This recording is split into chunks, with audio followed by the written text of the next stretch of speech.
ایک term use ہوتی ہے ایڈپ ہنگر کے نام سے، اور جو یہ کہ ایسے معدنیات یا وائٹامنز ہیں کہ جو آپ اتنی کوانٹٹی میں چاہیں کہ اگر وہ ہمارے جسم میں کم ہوں گے تو ان کی بھوک ہمیں محسوس نہیں ہوتی، لیکن جب ان کی کنٹینیوس ڈیفیشنسی ہوتی ہے تو وہ ایک بڑے پرابلم کی صورت میں آتے ہیں، جس کی موسٹ کامن ایگزامپل آپ کے پاس آئرن سے انیمیا ہے کہ آج ہم کہتے ہیں کہ 50% ہمارے جو خواتین ہیں وہ آئرن ڈیفیشنسی کا شکار ہے۔ اگر ہم آئرن کی روزانہ کی مقدار کو دیکھیں کہ ہمیں روزانہ 12 ملی گرام چاہیے، ٹھیک ہے، کہ جو تقریباً لاکھواں حصہ ہے 1 کلو کا، لیکن پھر بھی کہ ہماری 50% آبادی جو ہے اس میں ڈیفیشنٹ ہے۔ اسی طرح وائٹامن اے جو ہے وہ ایسا ہے کہ وہ اگر ہم گاجریں اور یہ چیزیں کھائیں تو اس سے ہم اس کو پورا کر سکتے ہیں۔ بیلنس ڈائٹ یہ کہ آپ جتنے بھی فوڈ گروپس ہیں ان سب کو اپنی ڈائٹ میں شامل کریں۔ سر نارملی کنسیپٹ کیا جاتا ہے کہ جنک ڈائٹ یا پھر جنک فوڈ ہماری ہیلتھ کے لیے بالکل بھی اچھے نہیں ہیں اور ہمیں ان سے اوائڈ کرنا چاہیے۔ پہلے تو میں یہ جاننا چاہوں گی کہ لوگوں کو آپ یہ بتائیں کہ نارمل اور جنک فوڈ میں ڈفرینس، بیسک ڈفرینس کیا ہے، آئدر پروٹینس یا فیٹس یا پھر جو ان کی کوانٹٹی ہے، یا کس طرح سے ان چیزوں کو ہم ڈفرینشیٹ کریں گے کہ نارمل اور جنک کا ڈفرینس کیا ہوتا ہے and how it is bad for our health. تو میں ایک دو ٹرمینالوجیز یوز ہوتی ہیں، ایک ہوتی ہے انرجی ڈینس فوڈ اور دوسری ہوتی ہے نیوٹرینٹ ڈینس فوڈ، ٹھیک ہے۔ جو ہماری جنک فوڈ ہیں یہ انرجی ڈینس فوڈ ہے، ٹھیک ہے، تو ان میں اگر تھوڑی کوانٹٹی میں آپ کھائیں اس میں انرجی زیادہ ہے، تو ہماری جو روزانہ کی انرجی کی ریکوائرمنٹ ہے وہ 2500 سے 3000 کیلوریز ہے۔ تو اگر آپ ایک برگر کھاتے ہیں وہ آپ کو 400-500 کیلوریز دیتے ہیں، اس کے ساتھ آپ کوک پیتے ہیں تو وہ آلموسٹ 150 کیلوریز وہ دیتے ہیں، تو آپ ایک برگر اور ایک کوک سے 700-800 کلو کیلوریز کھا لیتے ہیں اور اس کو آپ نارمل ڈائٹ کے طور پر نہیں لیتے ہیں، دوبارہ کھانا بھی کھاتے ہیں تو وہ ایکسیس میں جاتی ہیں کیلوری۔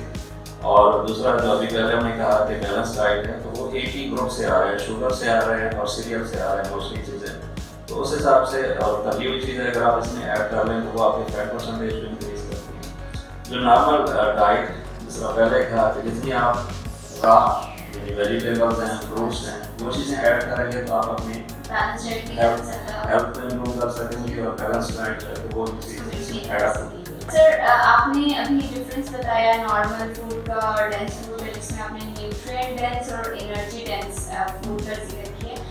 سیکنڈ آپ نے سر اس میں یہ کمنٹ کیا کہ 25 to 3000 کلو کیلوریز جو ہیں وہ پر ڈے۔ سر آپ بتا سکتے ہیں کہ لائک ایکسپلین کریں اس چیز کو کہ لوگ سمجھتے ہیں کہ ایکٹیویٹی کچھ نہیں ہے لیکن ہم نے 2200 یا 2500 کیلوریز ضرور پوری کرنی ہے، تو فزیکل ایکٹیویٹی کا کتنا رول ہے، ہماری لائف اسٹائل کا کتنا رول ہے اگر we are taking 2500 kilo calories and how much activity we should perform a day? ایک جو کامن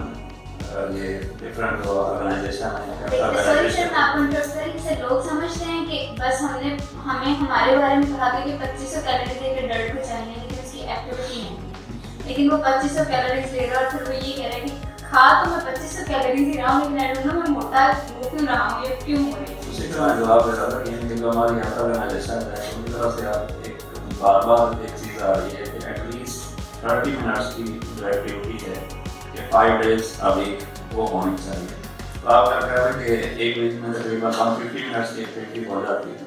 تو اتنی منیمم ایکٹیویٹی ریکمینڈیڈ ہے، جتنا آپ اس کو بڑھا سکیں گے اتنا آپ ہیلتھی ہوتے رہیں گے۔ اور باقی ایکٹیویٹی تو وہ کچھ ہے جو بیسک میٹابولک ریٹ ہے کہ منیمم آپ کو کتنی انرجی چاہیے اپنی باڈی کو مینٹین کرنے کے لیے، تو وہ آپ کو ضروری ہے، وہ وداؤٹ ایکٹیویٹی ہے۔ لیکن اگر آپ 2500 کیلوریز کی طرف جاتے ہیں تو اتنی ریکوائرمنٹ نہیں ہوتی، وہ 1500 سے یا 1000 سے 1500 کیلوریز جو ہیں وہ آپ کو باڈی کو مینٹین کرنے کے لیے چاہیے۔ جو اوپر ہے وہ آپ نے پراپرلی یوٹیلائز کرنا ہے، اس کو بڑھا جاتا ہے۔ Thank you so much sir. Next میں آپ سے تھوڑا سا یہ پوچھنا چاہوں گی کہ خوراک کے حوالے سے ہمارے پاکستان کی کیا مطلب خوراک کا انٹیک جو ہے وہ اتنا امپورٹنٹ ہے کہ ہمارے پاکستان میں اس چیز کا اتنا امبیلنس ہوا ہوا ہے، لوگ ڈیزیزز کی طرف جا رہے ہیں اور ایون کہ ڈفرینٹ کرونک ہارٹ ڈیزیزز جو ہیں اس میں لوگ سفر کر رہے ہیں، اور پاکستان کے حوالے سے تھوڑا سا اس پہ پاکستان کے حوالے سے ہم نے پہلے بھی وہ کیا تھا کہ ہمارا پرابلم یہ ہے کہ ہم ایک ہی ڈائٹ کے پیچھے لگے ہوئے ہیں اور جو مین ڈائٹ ہے وہ ہماری ویٹ ہے یا رائس ہے، وہ 1 کلو سے ہو جاتا ہے، کاربوہائیڈریٹ سے ہو جاتا ہے، اور اس میں جتنے نیوٹرینٹس ہیں، یعنی کہ اگر ہم انرجی کی بات کریں تو ہم اگر 2500 کیلوریز یا 3000 کلو کیلوریز پاتے ہیں تو 2500 یا 3000 کلو کیلوریز میں سے 70 to 80% ہم ویٹ سے لے رہے ہیں، یعنی ایک ہی انرجی سورس سے لے رہے ہیں۔ دوسری مین کمپوننٹ ہے وہ پروٹین ہے، اس پروٹین کا بھی ہم 70 to 80% ویٹ سے لے رہے ہیں۔ تو ہماری جو مین پرابلم یہ ہے کہ ہم کہہ رہے ہیں کہ یونیک کراب یا یونیک فوڈ یعنی کہ اس سے انرجی لے رہے ہیں، ہماری جو ڈائٹ ہے وہ ڈائیورس نہیں ہے، اور اس وجہ سے جو ڈیفیشنسیز ہیں کہ وہ آ رہی ہیں کہ ایک چیز آپ کنٹینیوسلی کھا رہے ہیں اور اس میں ایک چیز ڈیفیشینٹ ہے تو الٹیمیٹلی وہ جو ڈیفیشنسی ہے وہ انکریز ہوتی جائے گی۔ تو ہمارا مین پرابلم ایک تو یہ ہے، اس کے ساتھ ساتھ دوسرا مین پرابلم ہمارا ہے وہ ملاوٹ کا ہے، اور تیسرا آپ اس کو کہہ رہے ہیں کہ وہ سیفٹی کا، کہ ہمارے فوڈ جو ہیں وہ آپ کو گلیوں میں ملتے ہیں یا سڑکوں پہ ملتے ہیں، اور جو نان فوڈ آئٹمس ہو رہے ہیں اور اسپوائل کر رہے ہیں، لیکن اس چیز کو اگر ہم کنزیوم کریں تو بہتر ہونا چاہیے۔ سر پاکستان میں تو آپ نے اس چیز کا ایشو ہمیں بتایا، لیکن ابھی چونکہ آپ فوڈ نیوٹریشنسٹ، فوڈ ٹیکنالوجسٹ، اور ماشاء اللہ you are running a lot of projects related to different metabolic diseases. سر آپ بتانا چاہیں گے کہ مطلب خوراک کا ایگریکلچر یونیورسٹی میں کیا آپ خوراک سے ریلیٹڈ انٹرونشنس کر رہے ہیں یا ڈفرینٹ پروگرامس آپ رن کر رہے ہیں، پروجیکٹس جس سے خوراک کو لے کے چلتے ہوئے ہمیں جو ہیلتھ بینیفٹس مل سکیں؟ اس میں ایک تو ایگریکلچر یونیورسٹی کا جو national institute of food science ہے، یہ ایک مدر انسٹیٹیوٹ ہے، یہ 1959-60 سے کام کر رہا ہے، اور باقی جتنے بھی آپ کہہ رہے ہیں کم از کم پنجاب کی جتنی بھی یونیورسٹی ہیں اس میں ہمارے اسٹوڈنٹ کام کر رہے ہیں، اور یہاں پہ کام کرنے سے یہ کہ اگر ہم فوڈ ٹیکنالوجی کے حوالے سے پہلے بات کریں تو پیزا ہٹ اور یہ جتنے بھی ہیں یہ چیزیں امپورٹ کر دیتے ہیں، ان کے لیے لوکل جو انگریڈینٹس ہیں وہ یہیں اسی ڈپارٹمنٹ میں ڈیولپ کیے ہیں، اور نیوٹریشن کے حوالے سے بھی کافی کام ہو رہا ہے، یعنی کہ ہمارے کچھ سینئر ٹیچر ہیں، فار ایگزامپل فنکشنل فوڈ کا یا نیوٹریسوٹیکل فوڈ کا یہاں پہ ایک سینٹر علیحدہ سے سینٹر بنا یو ایس گورنمنٹ کی اسپانسرشپ کے ساتھ، باقی بھی آپ کہہ رہے ہیں کہ کافی کام ہو رہا ہے۔ اگر میں اپنے کام کی بات کروں تو 2009-10 میں مجھے جو پہلا پروجیکٹ یا فنڈنگ ملی تھی کہ وہ یہ تھا کہ خوراک سے ہم میٹابولک سنڈروم کو کس طرح کور اپ کر سکتے ہیں یا کس طرح اس کو ٹیک اپ کر سکتے ہیں، اس کو کس طرح اوور کم کر سکتے ہیں۔ کہ میٹابولک سنڈروم جو ہے وہ 4 بیماریوں کا کمبینیشن ہے، کہ ان 4 میں سے اگر 3 موجود ہوں تو ہم اس کو کہتے ہیں کہ یہ میٹابولک سنڈروم ہے، اور وہ میٹابولک سنڈروم الٹیمیٹلی لیڈ کرتا ہے ٹوارڈ ہارٹ اٹیک۔ وہ جو 4 بیماریاں اس میں پہلا موٹاپا، ڈائبٹیز ہے، ہائی کولیسٹرول لیول ہے اور ہائپر ٹینشن ہے۔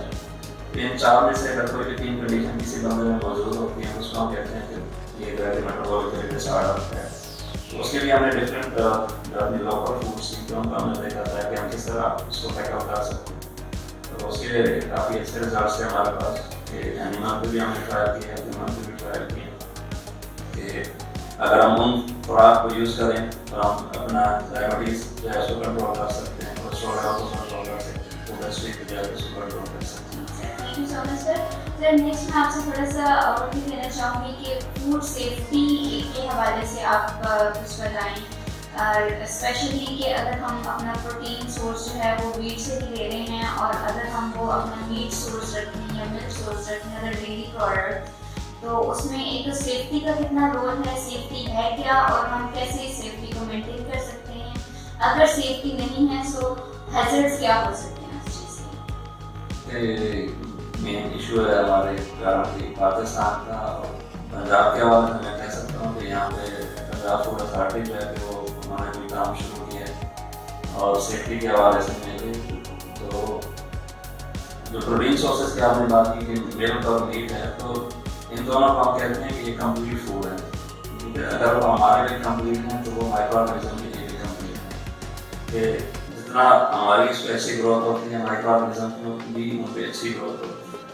تو ہمارا المیہ یہ ہے، جیسے میں پہلے بات کر رہا تھا کہ ہماری جو فوڈ آئٹمس ہیں وہ ہم نے روڈ پہ رکھی ہوئی ہیں، اور جو نان فوڈ آئٹمس ہیں وہ ہم ایئر کنڈیشن روم میں رکھی ہوئی، تو ملک اور میٹ، ٹھیک ہے، یہ دونوں ایسی چیزیں ہیں کہ اس کو مارکیٹ میں یا گھر میں کہیں پہ بھی اس کو 4 ڈگری سیلسیس سے اوپر ٹیمپریچر پہ نہیں رکھنا چاہیے، لیکن اگر ہم اپنے بازاروں میں دیکھیں تو بچر شاپ ہے وہ سارا دن جو ہے میٹ سارے رکھتا رہتا ہے 25-20 ڈگری سیلسیس پہ وہ رہتا ہے. مل کا ہم کچھ حد تک کہہ سکتے ہیں کہ وہ ریفریجریٹر میں ہے کیونکہ وہ صاف نظر آتا ہے کہ دودھ پھٹ جاتا ہے تو وہ لوگ پتہ چل جاتا ہے خراب. لیکن میٹ کا ایسا ہمیں پتہ نہیں چلتا, لیکن اس میں بھی یہ ساری بیکٹیریا وہ چیزیں موجود ہوتی ہیں, اس کے جمع ہوتی جاتی ہیں جتنی دیر ہم اس کو باہر رکھیں گے. تو سیفٹی جو ہیلرز آپ نے کہے کہ نارملی 3 قسم کے ہیں, جس میں مائکروبیل مین ہے, ٹھیک ہے, کہ جو مائکرو آرگنزم ہمیں بیمار کرتے ہیں وہی ان پہ گرو کرتے ہیں. ایک وہ ہو گئے. دوسری کیمیکل ہیلرز ہیں کہ دودھ میں فار ایگزامپل آکسیٹوسن ہے کہ نارملی وہ ریکمینڈ کیا جاتا ہے کہ آپ 15 دنوں میں ایک دفعہ جانور کو لگائیں, لیکن ہمارا ہر دفعہ جب دودھ نکالتا جاتا ہے تو اس کو لگایا جاتا ہے اور الٹیمیٹلی وہ میک نہیں آتا ہے. سملرلی جانوروں کو ہم اینٹی بایوٹکس لگاتے ہیں تو وہ اینٹی بایوٹکس میٹ میں آتی ہیں. میٹ میں بھی اینٹی بایوٹکس جب آپ لگاتے ہیں تو وہ اینٹی بایوٹکس میٹ میں آتی ہیں. اور اگر کچھ بڑے جانور ہیں تو ان کو ہارمون کھلائے جاتے ہیں, وہ ہارمونس جو ہیں کہ وہ میٹ میں آتے ہیں. یہ جو پرابلمز ہیں فار ایگزامپل یہاں پہ اینٹی بایوٹکس کا ہم نے ایک ریسرچ کرائی تھی کہ فارمر جس طرح اپلائی کرتا ہے اور ایک ہم نے اپنے طریقے سے اپلائی کیا تھا. نارملی 30 ڈیز کے بعد کچھ لوگ کہتے ہیں کہ برائلر کو اینٹی بایوٹکس نہیں لگانا چاہیے کیونکہ ان کا جو منیمم پیریڈ ہے پھر وہ ڈرین آؤٹ کا ہے وہ 3 سے 5 دن میں 50% اس کا ڈرین آؤٹ ہوتا ہے. تو ہم نے سلاٹر کیا, سلاٹرنگ کے بعد کوکنگ کی, اور کوکنگ کے بعد بھی ہم نے دیکھا کہ وہ اینٹی بایوٹکس سے جو ہے وہ میٹ میں پریزنٹ ہوتی ہیں. تو یہ ہمارے ایک اور پروفیسر صاحب ہیں جنہوں نے بھی یہ کام کیا, تو ان کے بھی کنکلوژن یہی ہیں کہ جو اینٹی بایوٹکس ہیں وہ میٹ میں پریزنٹ رہتے ہیں, اور ان کا جو لیول ہے کہ جو انٹرنیشنل یعنی ایکسیپٹیبل لیول ہے اس سے اوپر ہے. یہ تو وہ کنڈیشن ہے کہ جب آپ خود کی ہیں تو اب اگر کسی کی مرغیاں مر رہی ہوں تو وہ آخری دنوں میں بھی اس کو اینٹی بایوٹک لگاتے تو اس کو مارکیٹ میں لے کے آتے ہیں. وہ اس کا سیفٹی کا جو ہے وہ ہماری اس سچویشن میں ابھی سیفٹی جو ہے وہ کافی ڈاؤن لیول پہ ہے. اس چیز کو مینٹین آپ کیسے کرتے ہیں کہ کیسے کیا جائے, کس حد تک اس کو جو ہے وہ مینلی اس میں جو رول پلے کرنا ہے وہ گورنمنٹ نے کرنا ہے کیونکہ ہمارے لاز موجود ہیں لیکن لاز کی امپلیمنٹیشن نہیں ہے. اور اگر امپلیمنٹیشن چاہتے ہیں تو پھر جب ایک دم سے آتے ہیں اس کی ریزسٹنس بہت زیادہ آتی ہے. لیکن الٹیمیٹلی اگر ہم کمیونٹی کو بچانا ہے تو ہمیں سیف فوڈ کی طرف جانا ہوگا, اور اس میں مین رول جو ہے وہ گورنمنٹ کا ہے. باقی جو ہے وہ ریسرچر بھی اپنا رول پلے کریں گے, وہ گائڈ کریں گے کہ کیا انہوں نے پریکاشن لینی ہے یا کیا انہوں نے ایکشن لینے ہیں, اور اکارڈنگلی کہ وہ سارا کچھ ہم اس کو مینٹین کر سکتے ہیں سیف فوڈ کہ. اور دوسرا جو مین چیز ہے کہ ہمیں اپنے کنزیومر کو اور جو فوڈ سیلر ہیں کہ ان کی اویئرنیس چاہیے کہ اگر ہم خود اپنی بات بھی کریں کہ اگر ہم کسی اچھی جگہ پہ کھائیں تھوڑا صاف ستھرا میں ملے اور مائٹ بھی اس کا ٹیسٹ ایسا نہ ہو تو ہم کہیں کہ یار جو فلان ڈھابا تھا اس کا جو کڑھائی ہے وہ بہت اچھی ہے. ڈھابے کا یہ نہیں پتا کہ ڈھابا جو ہے وہ گندے نالے کے اوپر ڈھابا بنا ہوا ہے وہاں سے وہ ساری آپ نے پروٹینس کے حوالے سے اور میٹ کو ملک کے حوالے سے تھوڑا سا ہمیں ایکسپلین کیا. سر چونکہ ہمارا major energy source like protein ہے, فیٹ ہے, سر فیٹ سے بھی بہت زیادہ بیماریاں جو کہ آج کل excess of fat in body اور ڈیپوزیشن, چربی کا زیادہ ہونا جسم میں جو موٹاپے کی طرف لے کے جا رہا ہے, آپ کیا سمجھتے ہیں کہ فیٹ کو ہم ریپلیس کر سکتے ہیں یا کچھ ایسی فیٹس یا آئلس انٹروڈیوس کرا سکتے ہیں اپنے فوڈ میں تو فنکشنل فوڈ جیسے کر سکتے ہیں, اس کا آپ تھوڑا سا بتائیں کہ اس کی کیا ٹیکنالوجیز ہے, ہم کیا ماڈیفکیشنز کر سکتے ہیں فیڈ میں یا فوڈ میں. ایک تو اگر ہم فیٹ کی کنزمپشن ہے تو اس میں اگین میں کہوں گا کہ یہاں پہ پنجاب فوڈ اتھارٹی جس طرح وہ لگی ہوئی ہے کہ ہم پنجاب میں بناسپتی کی ہے اس کی جو سیل ہے اس کو اس میں جو مین پرابلم ہے کہ جب ہم آئل سے گھی میں جاتے ہیں تو اس میں ٹرانس فیٹ پروڈیوس ہوتے ہیں. ٹھیک ہے, لکھا تو ہر اس پہ ہوتا ہے کہ نیچرلی ٹرانس فیٹ فری, لیکن اس پروسیس میں جو ہائیڈروجنیشن کا پروسیس ہے اس میں ٹرانس فیٹ پروڈیوس ہوتے ہیں. اگر جو ہائیڈروجنیشن ہے وہ کمپلیٹ ہائیڈروجنیشن نہیں ہوتی تو that result in the production of trans fat. جہاں تک اینیمل کی سائڈ ہے تو اینیمل میں ہم فیٹ لیول کو کم بھی کر سکتے ہیں کہ اگر ہم ان کو فائبرس فوڈ دیں کہ وہ میٹ اس میں فیٹ کم پروڈیوس ہوگا. اور دوسرا یہ کہ ہم اس کے فیٹ کو ماڈیفائی کر سکتے ہیں. تو اس میں بھی یعنی کہ جو کرنٹ میرا پاکستان سائنس فاؤنڈیشن کی طرف سے جو فنڈیڈ پروجیکٹ ہے تو اس میں ہم omega 3 fatty acid rich meat اور ایگس کی پروڈکشن کا ہے. اس میں ہم جو برڈز ہیں یا برائلر ہیں یا لیئر ہیں ان کو ایسی فیڈ دے رہے ہیں کہ جو omega 3 fatty acid rich feed ہیں. تو ایک عام انسانوں کے لیے بھی ہم یوز کرتے ہیں کہ we are what we eat. Same terminology animals پہ بھی ہے کہ دے آر واٹ ڈپازٹ کرتے ہیں اپنے باڈی کہ اگر آپ کا سورس ہیلدی ہے تو وہ ڈپوزیشن بھی ہیلدی ہوگی اور الٹیمیٹلی ہمیں ہیلدی فوڈ ملے. جس پہ ہمارے کافی یہ کام ہے. ایک تو ابھی جو کرنٹ چل رہا ہے اس سے پہلے ہم کیا تھا کہ ہم میٹ کو اینٹی آکسیڈنٹ ریس کر رہے ہیں. ٹھیک ہے, ہمارے ہیلدی ہارٹ کے لیے اینٹی آکسیڈنٹ جو ہے وہ کافی امپورٹنٹ ہے کیونکہ ہمارے باڈی میں ڈفرینٹ ریئیکشن ہوتے رہتے ہیں اور وہ ریئیکشن کی اینڈ میں کچھ کیمیکل پروڈیوس ہوتے ہیں. تو وہ کیمیکل اگر باڈی کے اندر ہیں تو ہمارے آرٹریز کو ڈیمیج کرتی ہے.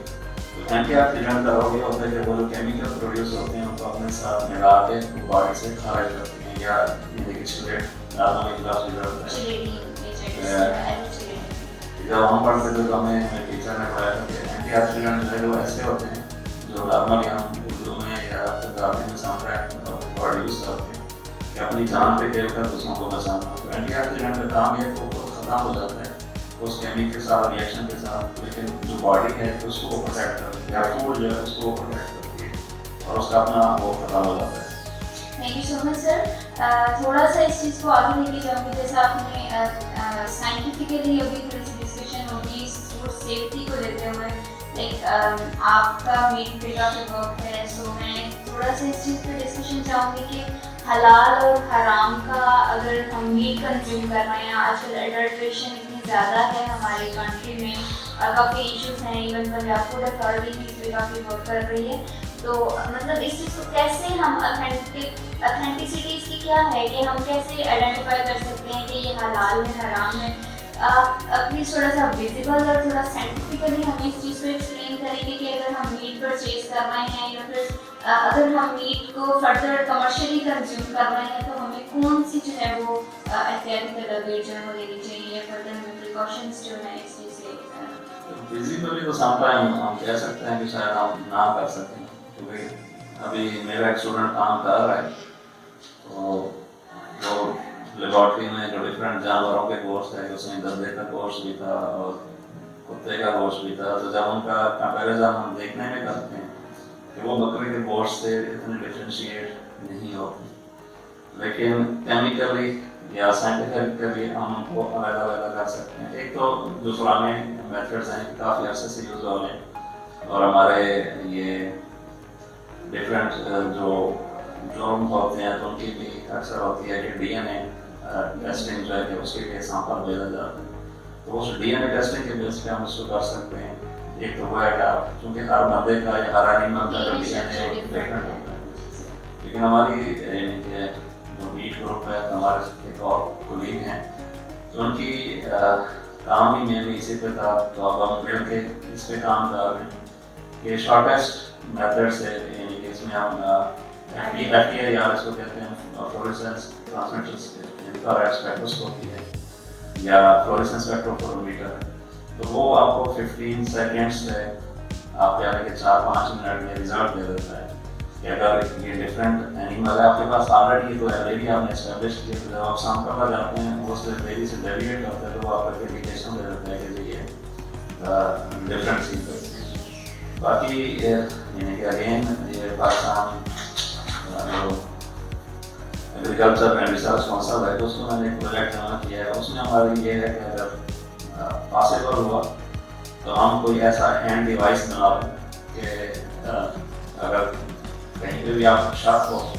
تو آپ میٹ کا تھوڑا سا ایکسٹریکٹ نکال کے وہاں پہ ڈالیں تاکہ وہ آپ کو ریزلٹ دے دے. تو یہ فیوچر کی ہماری پلاننگ ہے ہوپفلی کہ اگر ٹیکنالوجی کے اس پہ فردر کریں گے. تو سیفٹی اگین امپورٹنٹ ہے اور اگین کہ آپ کہہ سکتے ہیں انشور کرنے کے لیے گورنمنٹ کی سپورٹ ہے وہ آپ تک ہونی چاہیے. تھینک یو سو مچ سر. تھوڑا سا میٹ کے حوالے سے میں چاہوں گی کہ لوگوں کا کنسیپٹ ہے کہ میٹ کنزیوم نہیں کرنا چاہیے کیونکہ اس میں کچھ ایسے کمپوننٹس ہوتے ہیں جو کہ cancerous agent as a cancerous agent ہے وہ افیکٹ کرتے ہیں. سو آپ تھوڑا سا اس چیز کو ہائی لائٹ کریں. ڈو یو تھنک سو کہ میٹ کنزمپشن یا میٹ پروڈکٹس جو بھی ہم یوز کر رہے ہیں وہ واقعی نہیں ہیں کینسر افیکٹس یا پھر اس طرح سے ہماری باڈی کو افیکٹ کر رہی ہیں؟ اس میں ایز اے میٹ پہ کام کر رہے ہیں تو اس حساب سے میں یہ کہوں گا کہ میٹ میں ایسی کوئی چیز نہیں ہے کہ جو کینسر کی طرف جائے گی. جو رپورٹ آئی تھی وہ تھی کیورڈ میٹ کے حوالے سے. کیورڈ میٹ ہمارے یہاں پہ کام یوز ہوتا ہے تو اس میں سالٹ بھی اتنا ڈینجرس نہیں ہے, اس میں نائٹریٹ یوز ہوتا ہے. ٹھیک ہے, تو وہ جو نائٹریٹ یوز ہوتا ہے وہ کنورٹ ہو کے نائٹروس آکسائڈ بناتا ہے, پھر وہ میٹ کی پروٹین کے ساتھ کنیکٹ کرتے ہیں کہ نائٹروسامائن بناتے ہیں. تو وہ جو نائٹروسامائن ہے that is mainly responsible for causing cancer. لیکن وہ بھی ایک لمٹ ہے اور وہ بھی ہم یہ کہا تھا کہ اگر آپ کنٹینیوسلی پیور میٹ کھائیں گے تو وہ بھی ہم ویسے بھی کہتے ہیں کہ ایکسیس آپ اگر تو اگر آپ کنٹینیوسلی, کیونکہ اگر ہم میٹ انٹیک کے حوالے سے بات کریں تو ہمارا اور ڈیولپ ورلڈ کا زمین آسمان کا فرق ہے. ہمارا جو ایک بندہ ہے وہ ایوریج پہ 7 سے 10 کلو میٹ کھاتا ہے اینول. ٹھیک ہے, ان کے تو 250 سے 300 پاؤنڈ ہے پر پرسن پر ایئر. تو اگر ہم اپنے آپ کو میٹ کو پاؤنڈ میں کنورٹ کرنا تو وہ 20 سے 25 پاؤنڈ بنے گا اور وہ 250 سے 300 پاؤنڈس کھاتے ہیں. تو وہاں کی جو کنزمپشن ہے اور ہماری کنزمپشن ہے تو وہ ڈفرینس ہے. دوسرا ہی کوکنگ پہ ڈیپینڈ کرتے ہیں کہ آپ کون سا وے آپ کوکنگ یوز کر رہے ہیں. کہ مینلی جو بادی کوکنگ ہے یا جو بلیزنگ ہے, پین فرائنگ ہے, کہ اس کیسز میں کیونکہ وہ جو کہہ رہے ہیں کہ برن پیسز ہو جاتے ہیں کہ وہ اگین جو ایکوسائکلک امائنس ہیں یا اس طرح کے جو کمپاؤنڈس ہیں وہ کچھ باہر سے کول سے آ جاتے ہیں. اگر ہم باربیکیو کرتے ہیں تو کول سے ڈپازٹ ہو جاتے ہیں. یا پین فرائنگ میں آپ کہہ رہے ہیں کہ جو سرفیس کا میٹ ہے وہ برن ہو جاتا ہے اور وہ جو امائنس ہوتے ہیں کہ وہ تو کینسر کی طرف لے کے جا سکتے ہیں. لیکن ایز سچ کہ میٹ میں ہم کہہ سکتے ہیں کہ کوئی ایسی چیز نہیں ہے کہ جو ہم کینسر کی طرف لے کے جائیں. تھینک یو سو مچ سر. آپ سے یہ بہت ہی ایون فار می بہت ہی نالجفل ڈسکشن رہی ہے. تھوڑا سا سر فوڈ کے حوالے سے آپ فیوچر ٹرینڈس جو ہیں وہ ہمیں بتائیں کہ فوڈ کو ہم فیوچر اور فیوچر کیا ہے ایکچولی اگر ہم اتنا ورک کر رہے ہیں اور پاکستان اور اکانومی اور even agriculture for a single individual health پہ آپ فوکس کریں. آپ اس میں ایک ہمارا کورس بھی ہے یا ڈفرینٹ چیزیں ہیں کہ ڈائٹ ڈائورسفیکیشن کا بار بار کرتے ہوتے ہیں اور اس میں کہوں گا کہ ہماری جو گورنمنٹ ہے اس نے کافی انیشیٹو لیا, لیکن گورنمنٹ اکیلی بھی نقصان پائے کچھ نہیں کر سکتے جب تک کہ کنزیومر اس کو پراپرلی اڈاپٹ نہیں کرے. ہم چونکہ یہاں بیٹھے ہیں تو پنجاب گورنمنٹ کی طرف سے فار ایگزامپل جو پہلا انیشیٹو ہے کہ کچن گارڈننگ کا ہے کہ لوگ گھروں میں خود اپنی سبزیاں اگائیں, آرگینک فوڈس کھائیں کہ وہ کیمیکل سے بچیں گے اور جو پیسٹیسائڈز ہیں جو ان سے بچیں گے, فرٹیلائزر جو ہیں ان سے بچیں گے. اور اس کے لیے وہ باقاعدہ یعنی کہ ویجیٹیبل کا آپ کے پیکٹس جو ہیں وہ اویلیبل ہوتے ہیں جو ڈفرینٹ ایگریکلچر ہیں. اس کے بعد ان کا دوسرا انیشیٹو تھا کہ انہوں نے ایک بورڈ ڈسٹریبیوٹ کی کہ آپ اپنے اسمال رومیننٹس جو ہیں تو ان کو گرو کریں. پولٹری انہوں نے تقسیم کی اسکولوں میں, لیکن سام ٹائم میں بھی کہتا ہوں کہ ہمارے لوگ اس کو مس یوز کرتے ہیں اور اس کی وجہ سے وہ سکسیس نہیں ہوتے. یہ جو کچھ آپ کہہ لیں گے انیشیٹو ہے, کچن گارڈننگ ہے, پولٹری ریئرنگ ہے ایٹ ہوم لیول, کہ آپ کو جو اینٹی بایوٹکس ہے یا باقی ہارمون فری آپ جو پولٹری ہے وہ گرو کر سکتے ہیں. تو باقی جو پروسیسنگ ہے مینلی اس پہ ہمیں کنسنٹریٹ کرنا چاہیے کہ ہم پروسیس فوڈ کو جتنا لمٹ کر سکیں اتنا لمٹ کریں. کہ جو ہمارے بیسک فوڈس تھی کہ اگر ہم پولٹری فلو کی طرف جائیں کہ یہ پہلے بھی کی بات ہوئی تھی کہ جو ہمارے 3-4 فوڈ ہیں کہ ان کو ہم کہتے ہیں کہ these are white poison. Sugar ہے, رائس ہے, ویٹ فلور ہے اور سالٹ ہے. تو اس میں جو ویٹ فلور ہے